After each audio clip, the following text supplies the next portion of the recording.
All right, I'll introduce myself. So I'm Savannah. Alex and I co-host this group every Monday night. We bring on a lot of different people with great topics, get some engagement in. The first Monday of every month, we do a networking meetup. I am a registered nurse. I recently stepped down from my full-time job into a per diem job in pre-op because of my real estate investing. I invest in multifamily syndications. I have a couple single family homes as well. I own and operate the syndications, and I'm looking to do a new one any day now, hoping to hear back from some offers, and launched my brand, The Net Worth Nurse, a year ago. Have since brought in Kai into Net Worth Nurse as well. We're building courses and a huge community for nurses, so really excited about that.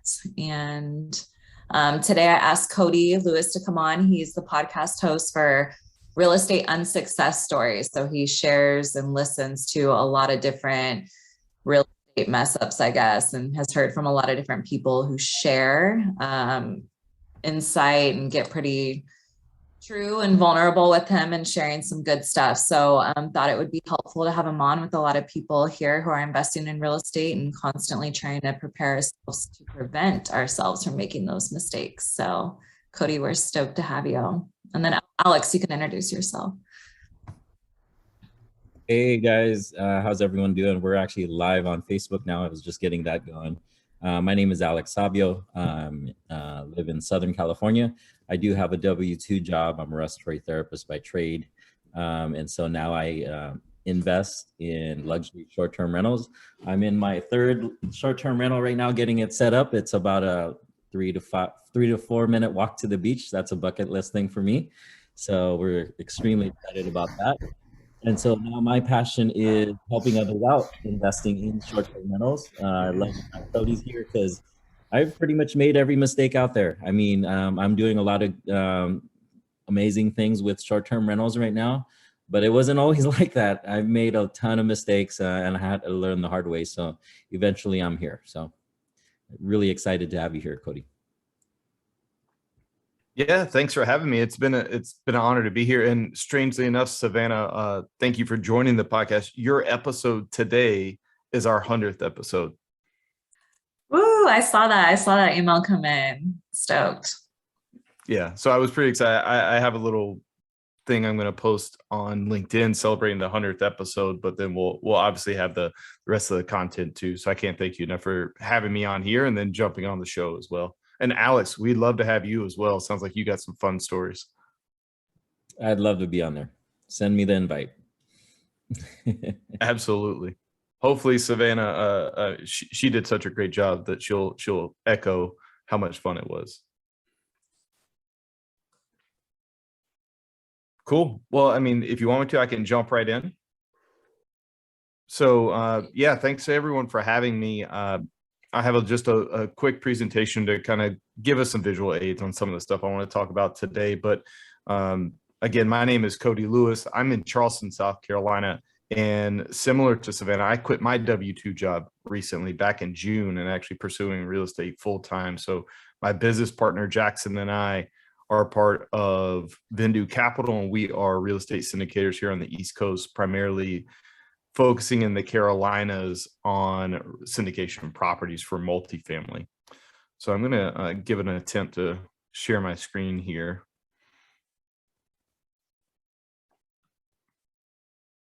And make sure everyone can see that. Yep, you're good. Get the thumbs up. Perfect. So as I mentioned, we actually just hit our 100th episode today, thanks to Savannah. So that is up and ready. So we've learned a lot, not only about podcasting, and happy to answer any of those questions, and generating content on a weekly basis. Actually 5 or 3 days a week is what we've been doing. But also just learned a lot from talking to a lot of different people. And one of the things that I learned was that I came from a background that wasn't necessarily real estate. So I had to jump into this thing head first and try and figure all this stuff out. We've had a mentor along the way. My business partner's been passively investing. But it's been an interesting journey to kind of figure out what's working for us right now, but also what hasn't worked for others, and how do we avoid those types of mistakes. you can see here, this is from my bio directly on our website, but I'm married to a wonderful wife who actually happens to be a real estate attorney. And I have two beautiful twins who are sleeping next door to me currently right now.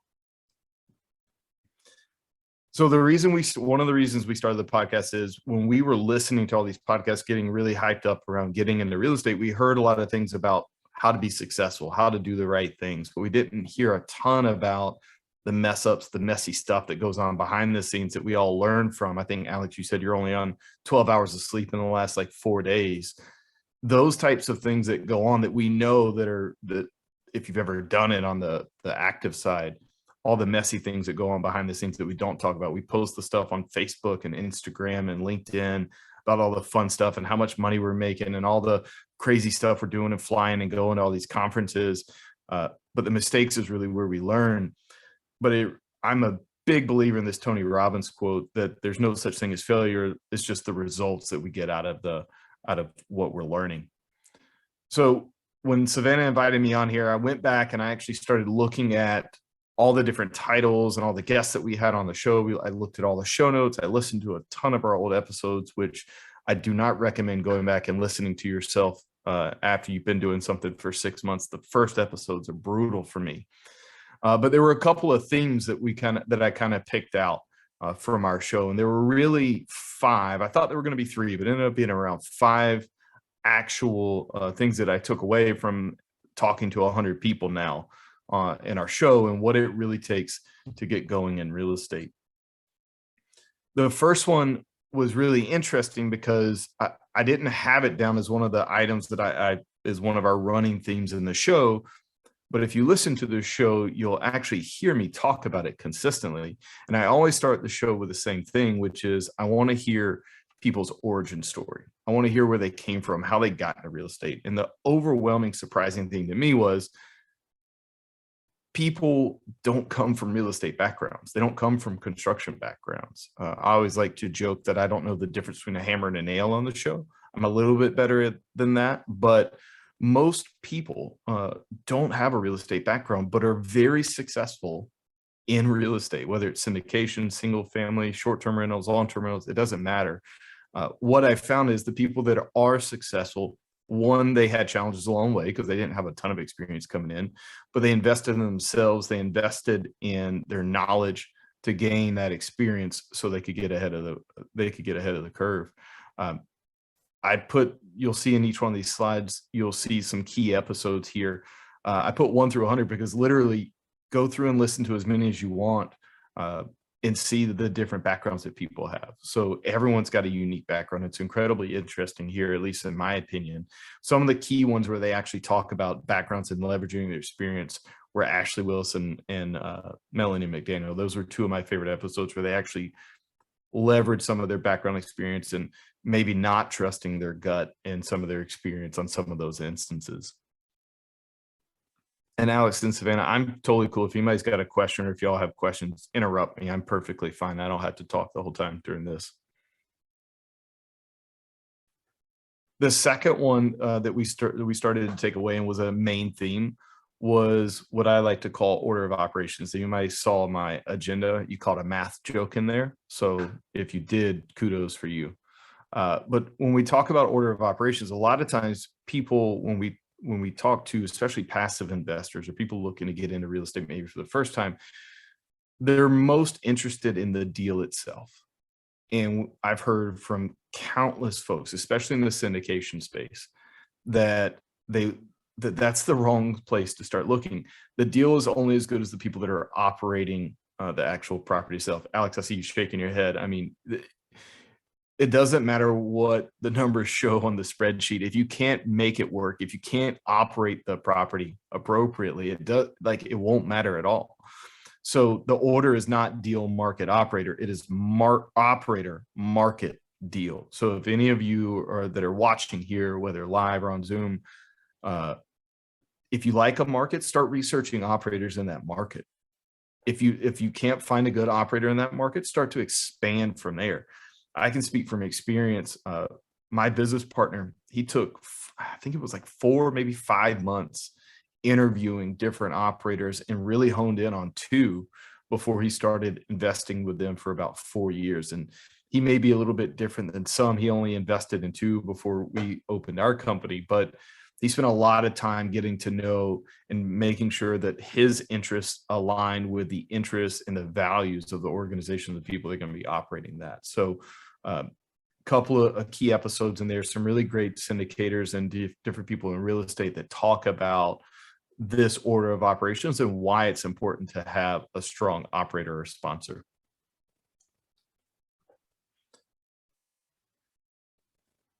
This topic of partnerships and the next one are going to be by far the most overwhelming theme that runs through the entire show.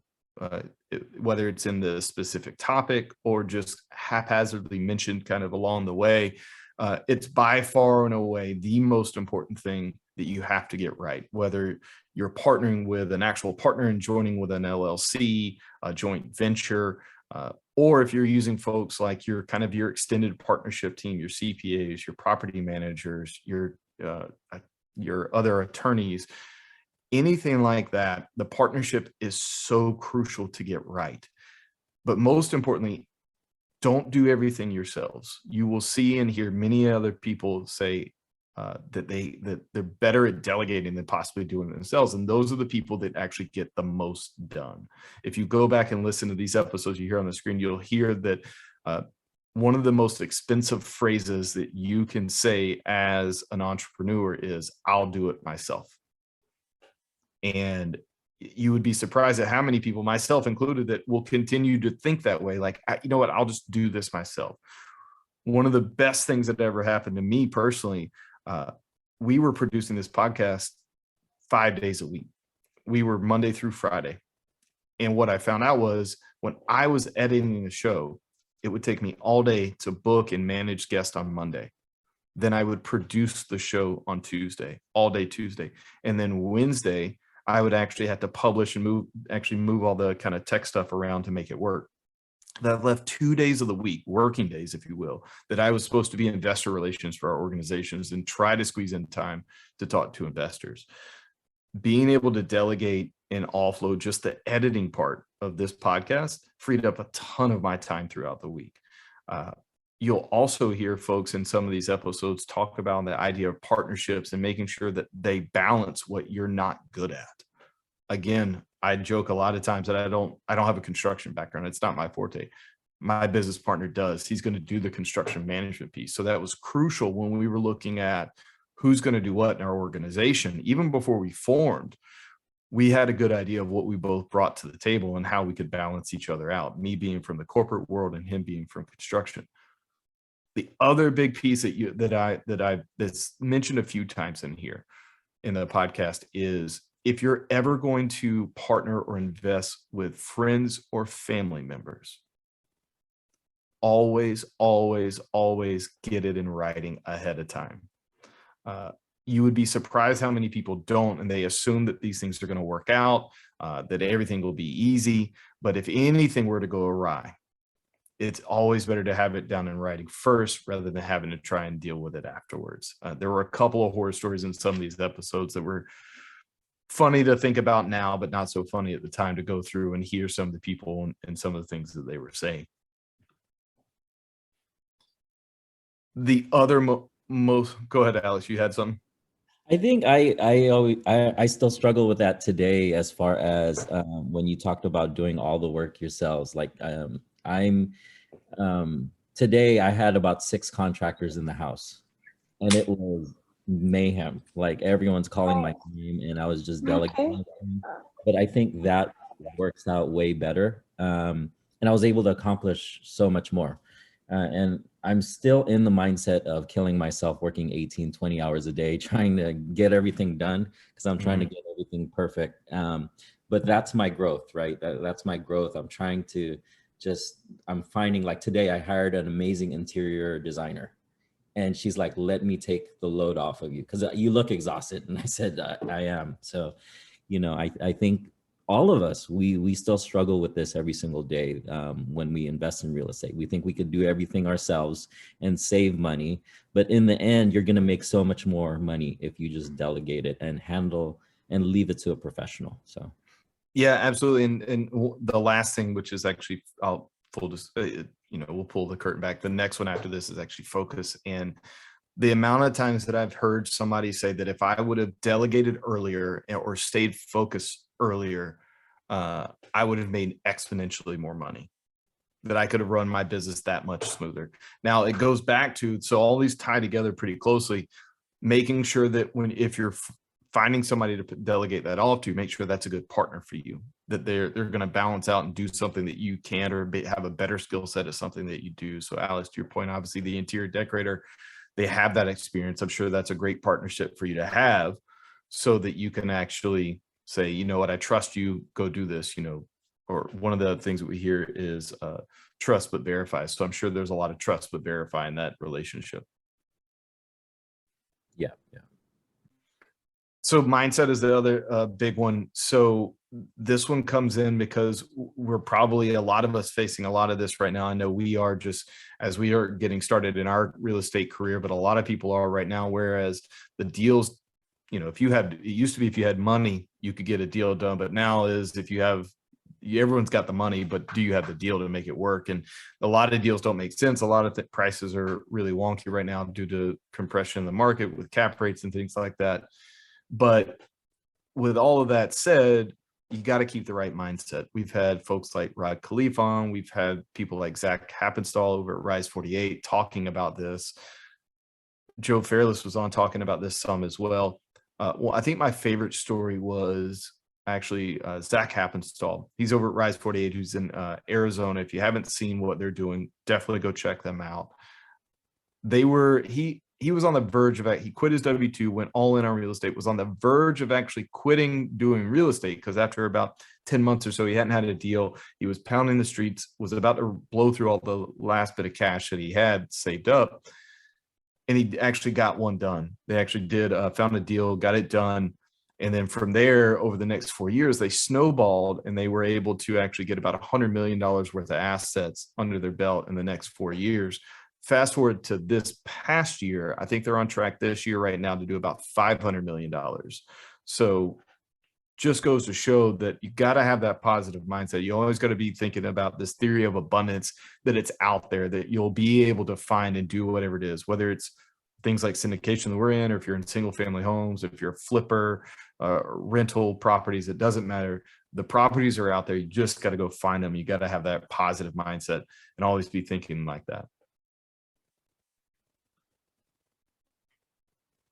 And then the last one was focus. There's a couple of titles in there called the shiny object syndrome. You'll hear me talk about it a bunch on the podcast, where people, even myself included, start to think about other asset classes. You're in or maybe a different market. You see other people in different markets, different asset classes. They're doing really well. You got a couple of deals done. People are starting to bring you other types of opportunities. I forget which one it was, but one of the ones in here, I want to say maybe it was Sam Wilson, was talking about how he actually was doing some syndication deals. Somebody brought him a business to buy. It ended up being a brewery. Bought it. The numbers made sense. But the unfortunate thing was they had no clue how to run the business. So then they had to take time away from doing all their syndication work to get this business, the marketing and all that pumped up. And it took time away from doing that. So all of that to be said, that the ability to stay focused on what you're doing and really get good at, I'm a big believer in the 10,000 hour rules. And so are a lot of our guests, that you got to be an expert in your field before you really start to look at other opportunities. Otherwise you can get spread really thin. And while you're making okay money, what you don't realize in hindsight would be that if you were able to stay focused on some of these areas or markets or whatever it may be, that you could have grown exponentially faster. Again, with some of the other ones, having the right people in place with partnerships, being able to delegate, all those things come into play, a domino effect into something like this. I will give a big shout out to episode 27 and 28. That's the lady named Kelly Garrett. She's actually local here in Charleston. One of the most compelling interviews that I've had. So I would highly recommend. I had to break it up into two. I couldn't stop the recording. Our recordings are normally about 15 minutes. And I couldn't stop it because it was just so compelling. It was a wonderful conversation. That's funny you saying this, because I was just listening to a podcast about self-storage units. I'm like, Mhm. that sounds interesting. I Maybe. literally, I literally drove by one the other day, dropping my kids off with my in-laws, and I called my business partner. I was like, "Hey, man, do you know anything about this self-storage? Do you know who owns this place? I mean, this looks great. It looks like a mom and pop. I think, yeah, it looks like we could probably buy it. It's in great condition." And he reminded me, because we have these moments together and we're each other's kind of balance on that. And he was like, "Listen, we're gonna get the multifamily deal." That's right. Okay, focus. We have to focus. Don't squirrel this thing away.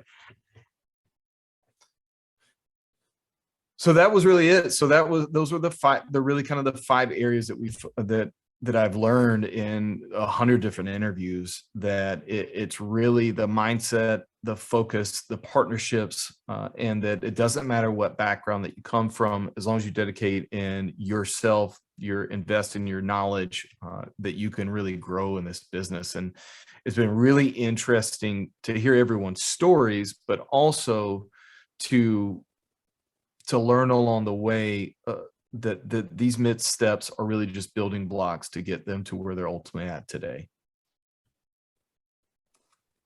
Yeah, I love it. I love that all 5 of the topics that you said really kind of weave together. Like even when you guys were just talking about leveraging and outsourcing and delegating stuff to other people, like that can be super scary. And I think the biggest roadblock that people have with that is that it costs money. And most of the time you're not making money before you're spending it, but it's like you have to spend money almost in order to get it. And I know that's what I've been struggling with my business, is like a lot of the stuff I want to do, it costs a lot of money, but I know down the road it's going to pay off. But it's just reminding myself and having that mindset piece and the focus piece of like, okay, this will pay off if I stay the course, but I do have to delegate to achieve like my max goal. And I think that's super, super hard for some people to wrap their head around. Going through partnerships, like what are you hearing on the podcast episodes of how people are creating that? Because I think a lot of people, especially in these meetup groups, like they're super interested with working with other people and they're not necessarily sure on how to even navigate something like that. So what have you learned through the podcast episodes on that? But really, it's not to be shy, that we're all here for the same reason. We're, whether it's a partnership now or a partnership down the road, leverage the connections you're making in a group like this to be able to start building those relationships. Partnerships take time. It's just like marriage or anything else that we kind of invest into something long term like that you got to build the foundation first. You really have to get to know each other. My business partner and I have known each other for 20 years. We've been friends since high school. So we have kind of that personal back history. But what's been really interesting is we hadn't really worked together in a professional setting. So that's been the kind of challenge for us, is how do we navigate that? But for the most part, everyone that I've talked to had a similar experience where they either had somebody from their past that they worked with, or a lot of times they met somebody at a conference, a meetup, something that they just clicked with. And they were able to click with them just by happenstance. They had a sidebar conversation at a conference. They were at a meetup, and they reached out to each other and started connecting. Many times, a lot of the actual groups came from meetups and conferences. They were in like-minded groups and were able to say, you know what, I like the way you think. A lot of our values match up. Why don't we talk some more? And then it comes to find out they're all looking for partnerships. So I think that's, for the most part, something like this is great. Reach out to everyone that's in this group and start building those connections and relationships. It could pay off in the short term, or it could pay off in the long run. I think one thing I messed up on a lot early on is I focused so much on the numbers. Like the numbers don't mean shit, really. And like I give out a stupid Excel spreadsheet on how to calculate the numbers. The numbers don't mean anything. And it's really a people business in the end. I found that when I really focused in on people and establishing relationships, the deals come. And then not only that, the contractors that they're going to drop you come, like that's how I found my interior designer. And then my interior designer just said, oh, I have a builder that I could refer you to. And then I just talked to him today and he's like, well, I build homes over here. If you want to go take a look at one, I have a screaming deal.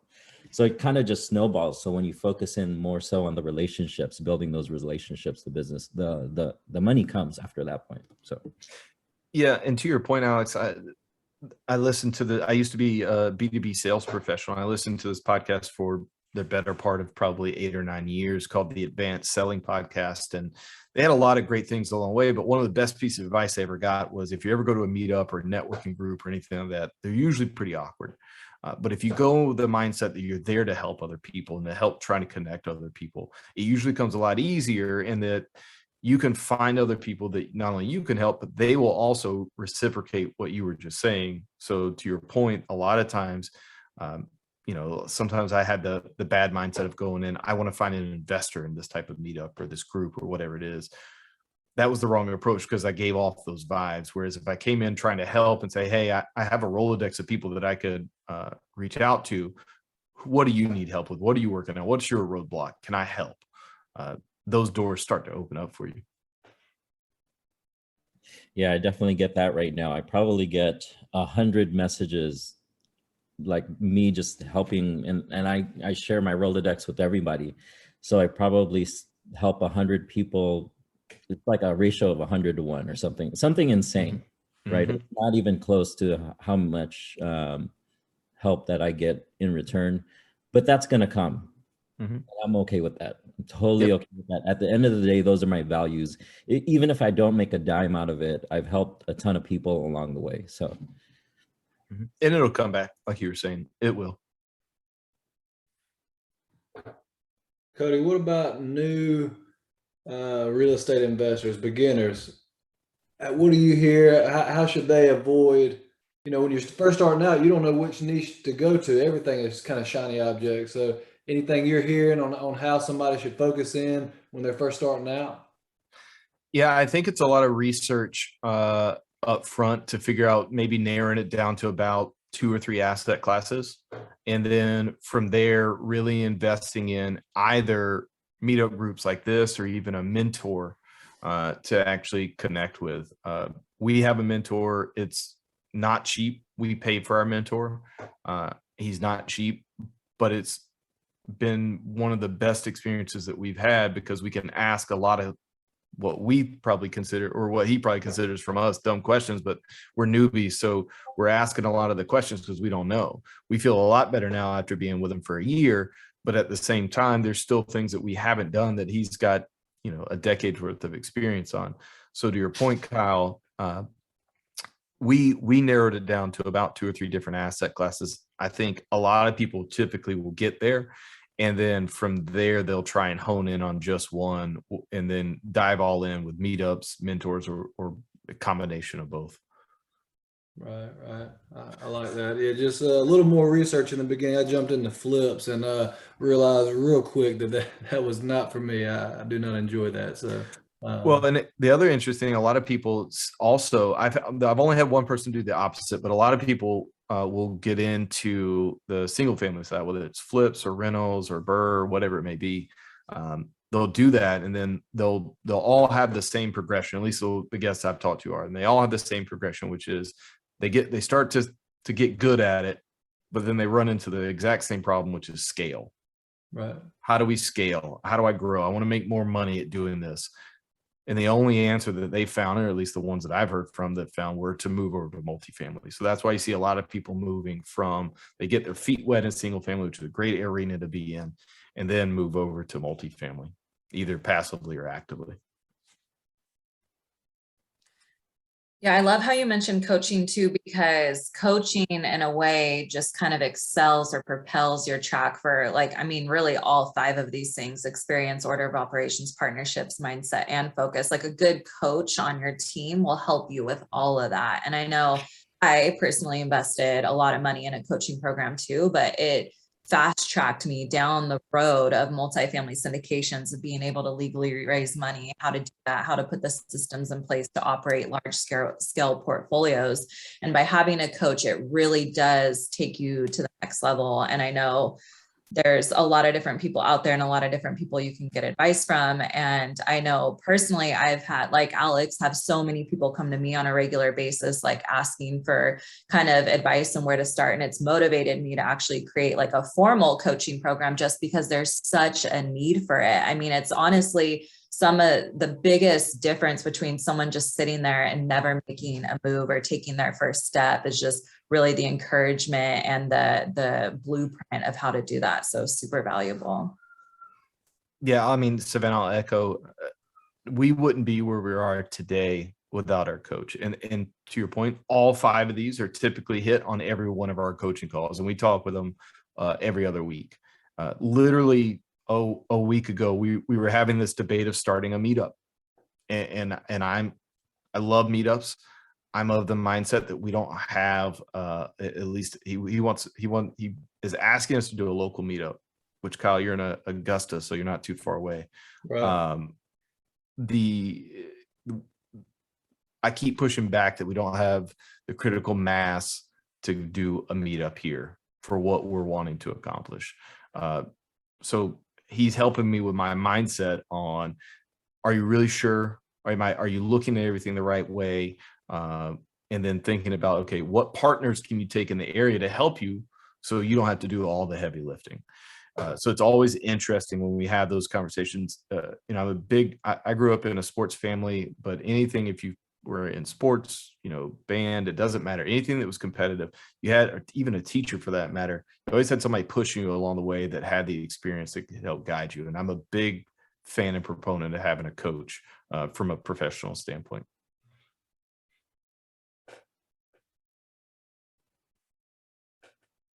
Shout out to Alex, short-term rental coach. He's got the blueprint. Informal. All I do is I tell you guys all my mistakes. That's really all. That's it. Yeah. Yes, that's all I really do. So, Cody, what's the most expensive mistake that you heard someone make on your podcast? Like just big expense, money pouring down the drain mistake. So I've had a couple people lose like a couple $100,000s, but the most intriguing / most expensive one, and it ended up not kind of being the most expensive. So we had Matt Faircloth on early on, and I'll go back to what you were asking about earlier, Savannah. I'm relatively new to this. My partner and I've been doing this for about a year. I've had 100 guests on this show. A lot of folks that are super successful, a lot of folks that I'd never thought would actually be on the show. This community is amazing when it comes to reaching out to people and asking for advice and helping out in the community. So don't ever be afraid, whether it's this meetup or anybody else in the community, feel free to reach out because everyone can be super helpful. But we had Matt Faircloth on before I really knew who Matt was, probably. And he told this interesting story. He was doing a 1031 exchange, and he found an intermediary to hold the money. It turns out that intermediary was using the money for other things, let's say, and it wasn't a legitimate intermediary. And it was about $680, I think, $1,000 that they were holding. They were going to 1031 into a new deal, and the money wasn't there, and neither was the CEO when they kept calling to figure out what they could do and all that. They ended up getting the deal. They found some other ways to get the money, and long story short, they ended up they brought the investors on the first deal into the second deal without actually having to buy into it. They just took whatever they had originally invested in the first deal, put them in the second, and paid them out of that one, which ended up being really good. So that was probably the most expensive because they made no money and had to figure out a way to get $600 and some odd $1,000. But the intriguing part of that was Matt found out about this because said CEO of this company was in the news because he was found walking around on fire in a neighborhood because he was messing with the wrong people and the wrong people's money. And he had been lit on fire inside of his car.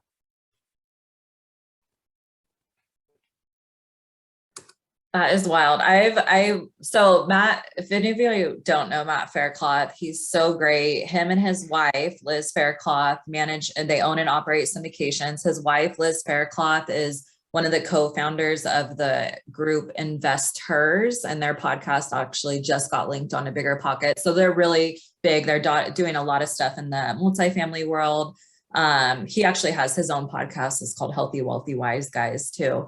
But that book, so he wrote the book Raising Private Capital, I believe is what it is. And he kind of story. He doesn't talk about the guy getting lit on fire in the story, but he tells this story in the book. And for me personally, I was so scared to start doing syndications because I didn't want to lose people's money. Like I was terrified of that, especially like friends and family that I was going to be raising. I didn't want to lose anyone money. I felt like it was too big of a responsibility for me to bear. And I read that book. I read Crushing It in Apartments, but Matt does a great job of that story. He had, like close to $600,000 being left in some sort of Ponzi scheme or whatever. And he was out the money and he was like, oh shit, all right, what am I going to do? And his first thing was like, I'm going to make my investors right. Like he was going to do whatever it took to get right with his investors. And then he was going to think about like what that was going to cost him in the long run. But he put his investors first, and it really changed my perspective of like, all right, if a deal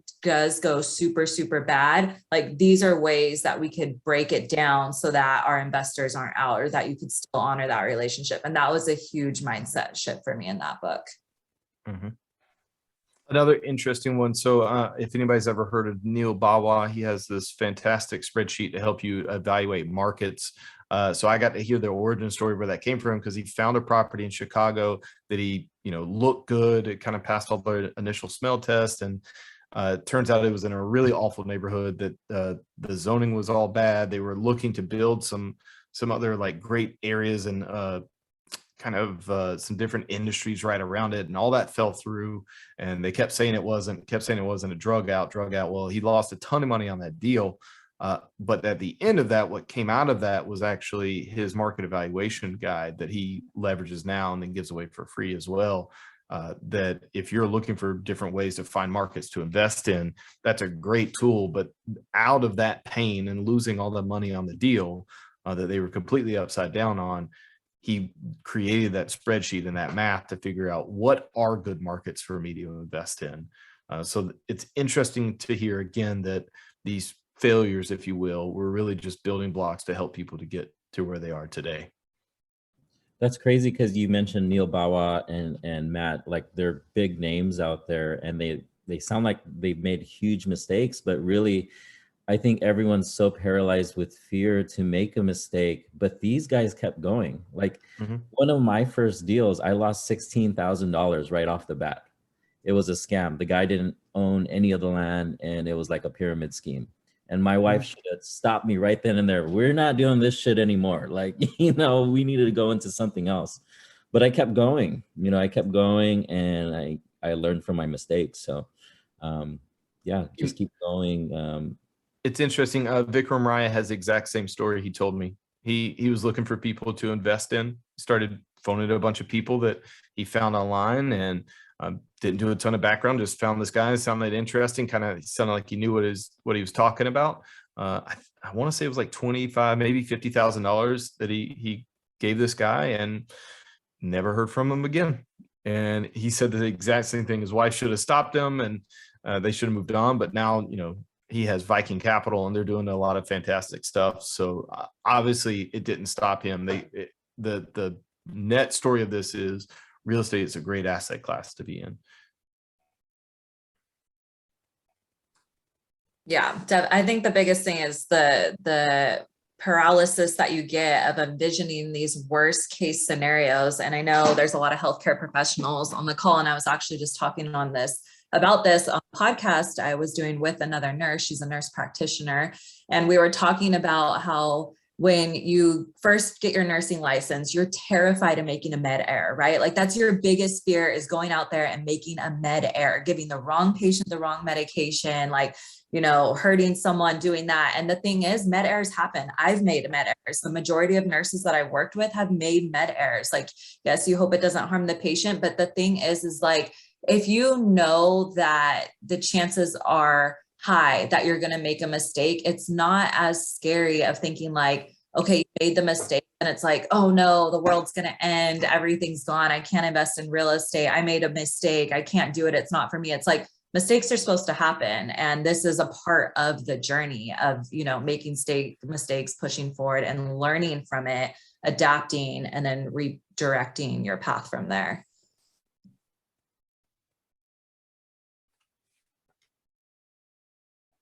I can't relate to the med airs, but I made a ton of mistakes in my sales career that cost me a lot of commission money. So Cody, are you going to do that meetup in Charleston? Or are y'all still tossing that around? We have a RIA meeting, and what we're looking at doing is doing a spinoff. So the Greenville, South Carolina RIA group has a standalone or subgroup of multifamily and commercial real estate, and we are looking to actually do the same thing, is have a subgroup. The way the RIA meeting in Charleston works is we have our initial meeting for the first like 20 to 30 minutes, and then we kind of break up into subgroup categories all in the same building and have just kind of a round table for another 20 to 30 minutes. The problem and challenge with that is that group is getting a little bit larger. So by the time you do your introductions around in that kind of subgroup, you're about done with that. So there's not a lot of time to talk about anything. So what we're looking at now is to find a host that will get permission from the RIA group to do the subgroup, and then also to get a place to host it. I think I mentioned at the top of this that my wife's an attorney, so they have an office that was built to host some events. So we're looking at actually leveraging that, which would benefit her, but also give us a place to host and do that kind of stuff. And then we'll likely have some remote availability to do it as well, because we'll have some, at least what we're thinking about, we'll have some remote guests come in. So it's not me rambling on for an hour every time. Cool. I like the subgroup aspect. Our Augusta RIA hadn't been in a while. It's not the best, but it's too much going on, too broad. I would love a subgroup like that in this area. That's cool. Well, I get to Charleston many times a year, so yeah, we'll have to connect and and come to one. Good deal. Absolutely. Savannah, we need to do like a live meetup too.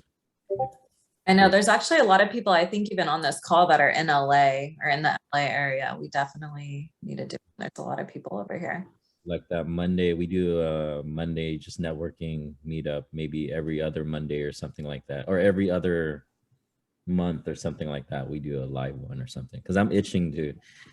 Every time I go to a meetup and meet more people, like I said, I focus in on more on people.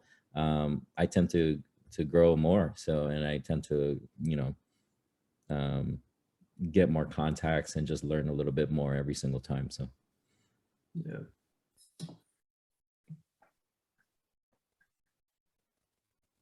Does anyone who's with us joined have any questions for Cody? Now's your chance. If you want to drop them in the chat or take yourself off mute, he's very willing to share.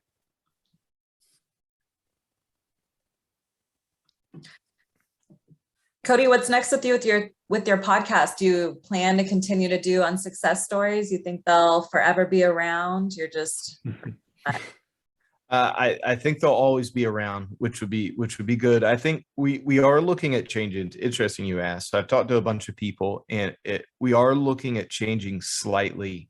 There's been some ideas that we've had that we wanted to do, whether it's kind of like a recap show or just some other content that doesn't necessarily fit the unsuccess story brand. And also the thing that's been really intriguing to me is a lot of the investors with us are entrepreneurs, and it tends to be a lot of entrepreneurs are listening to the show, at least from the feedback I've gotten.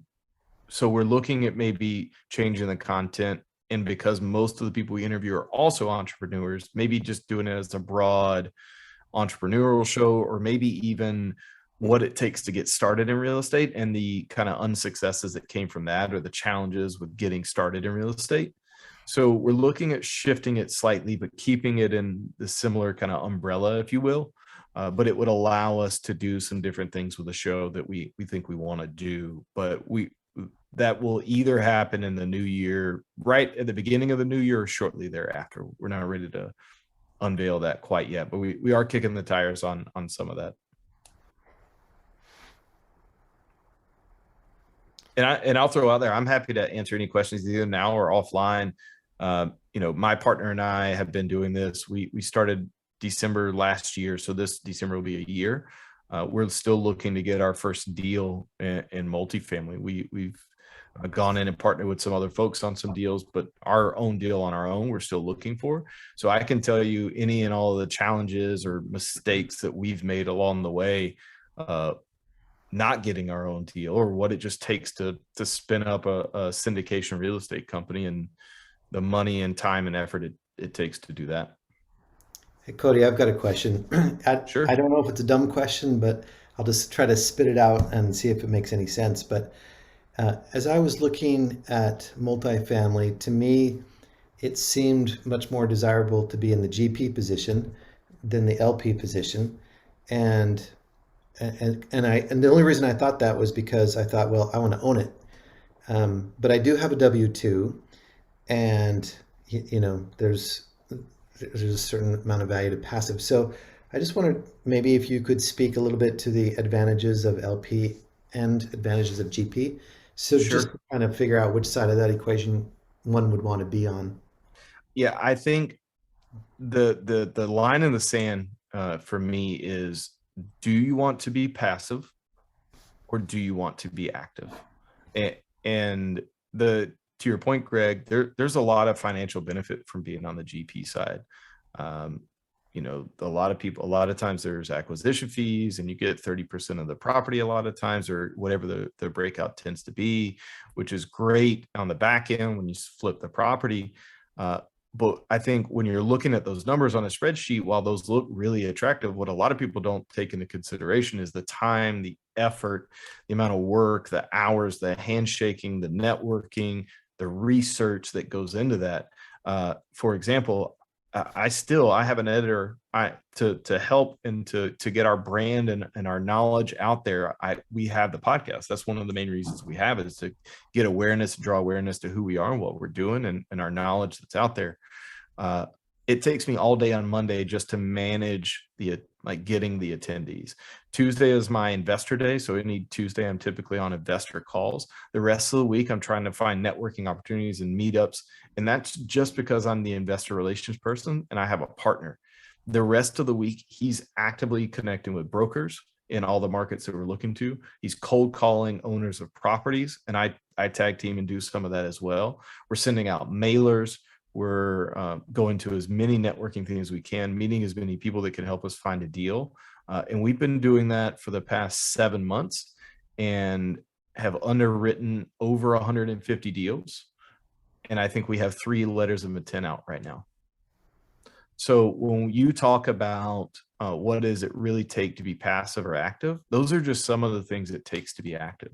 I quit my job in June because it was taking so much of my time away from my W-2 to just do what I'm doing now. And we don't have a property that I'm of the mindset that I was ready and willing to make that jump. We had the financial stability and savings and everything built up to do that.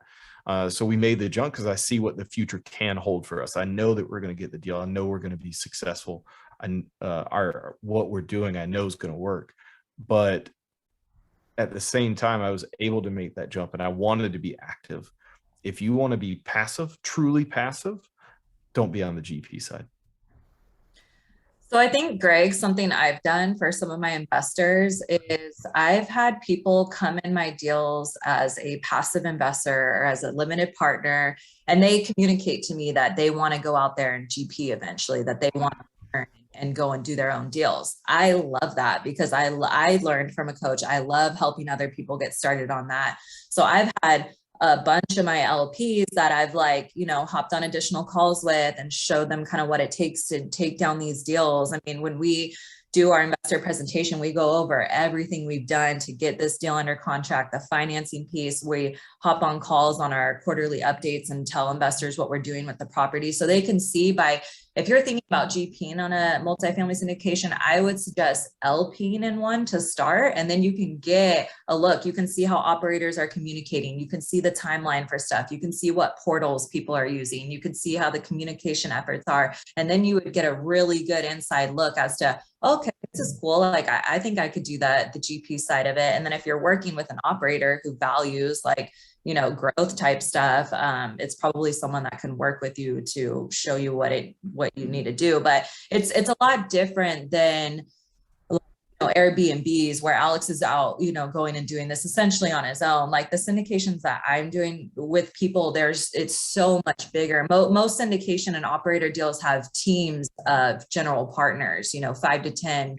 on big deals, like 300 plus units. There's a lot of general partners coming in onto those deals. So they're not always making as much as you think they are because it's split so thinly across. So that's good perspective if you're coming in thinking you want to do a part of it. You know, you have your it's usually split into 4 people: acquisitions, asset management, capital raising, investor relations. So usually someone who comes into multifamily syndications takes on one of those 4 roles and joins with other people who are like offsetting their skills and then kind of doing the deals from there.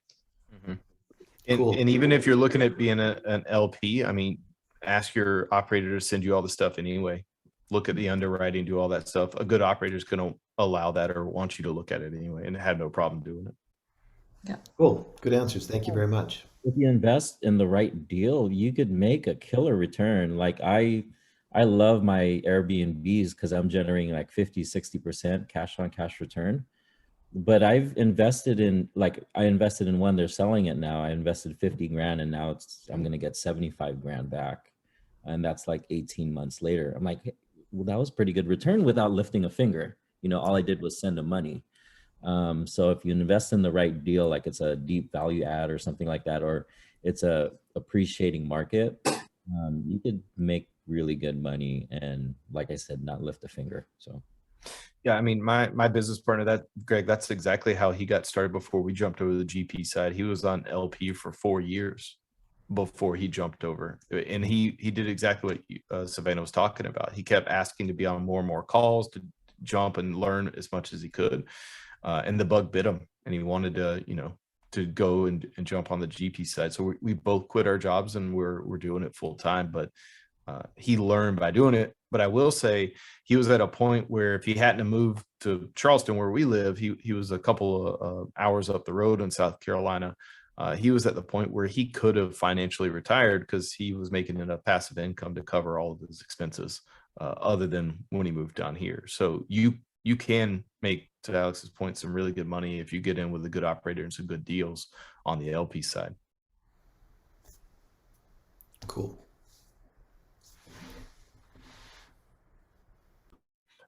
Well, I'm happy to answer any other questions. I'm just going to throw this up there in case anybody ever wants to connect. The QR code gives you to the link to all of my other links, but in case you just want to go to the podcast or my LinkedIn page or our website, you're welcome to do so. Awesome. Cool. And thank you so much for coming on, Cody. Everyone, next week, I think we have Yona, right? Yes, we got Yona Wise. So if you're interested in cost segregations, what that is, some people have no idea what that is. Yona Wise is the cost seg king. I've used them for my short-term rentals, so highly recommend you guys tuning in. See you next week. Awesome. All right, everyone. Thank you so much for coming. Have a great night. Thank you, guys. Thanks for having me, y'all. Thanks, Cody.